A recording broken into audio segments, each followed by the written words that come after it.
LiAngelo Ball had fair warning that he would go undrafted.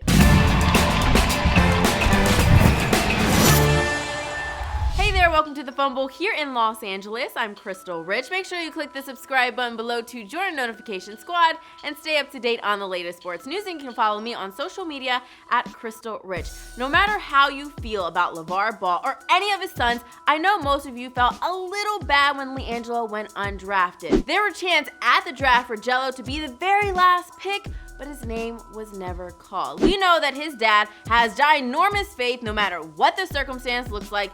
He's hoping for the best. But it turns out that LiAngelo had fair warning he wouldn't be drafted. Of course, that fair warning didn't come from anyone with the last name Ball, but it did come from his agent Harrison Gaines. Gaines pulled Gelo and Lavar aside, and the combo went a little something like this.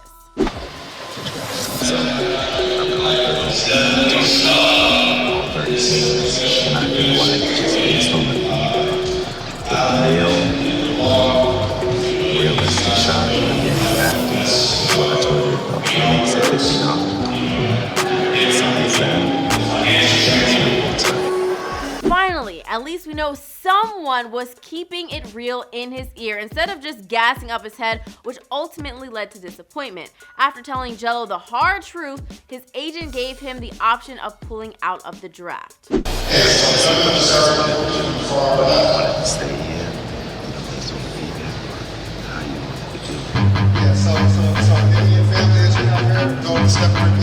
In that same sit-down, Lavar said he didn't see the point of waiting an extra year. He said the only difference is that Gelo would be 20 instead of 19. He said staying out another year would do nothing. Do you guys agree?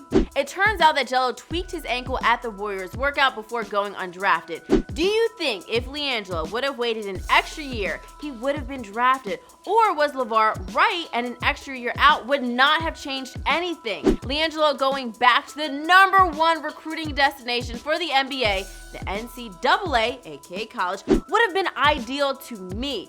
Yes, he's playing for the JBA now, and I applaud Lavar for being the first black man to own his own league, but no one would be questioning the talent level of college if LiAngelo would have pulled out of the draft and went back to school. But I get it, you're right there, and there's so much excitement, you feel like it's now or never. Drop a comment and let me know how you feel on the matter. Meanwhile, you know Lavar has been talking trash for a while now that he could beat Michael Jordan one-on-one.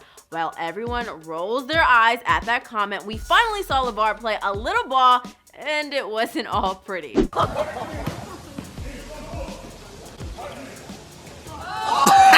Yes, he missed a clear shot under the rim after a little pump fake. And of course, before that embarrassing miss, he just had to say, "Let me show you how I do Michael Jordan." Come on, Lavar. Let's give you guys another look at that terrible how I would do MJ play in slow motion.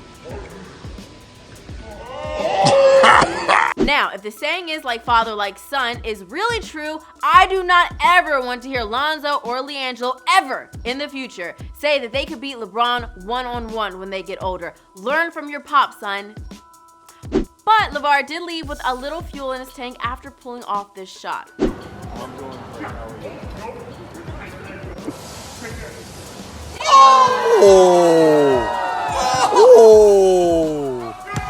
Well done. But what's not so well done for Lavar is that he's already getting complaints about the JBA from players.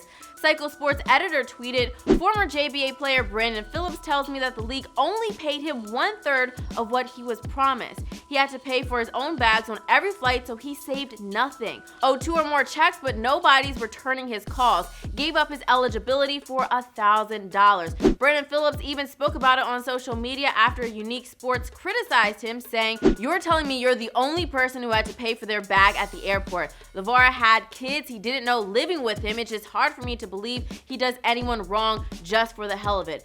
Brandon replied saying, "Never said anything about Lavar Ball. He wasn't traveling with us. The league had been great to a lot of kids, but in my case, not so much. And I don't know what players you've talked to, but I can provide screenshots of players on my team who also got cut backing up my statements." Uh-oh. Hopefully there isn't early financial problems with the JBA. Let me know what you think is going down in the comments below, and don't forget to like and subscribe. Thanks for watching The Fumble. I'm Crystal Rich.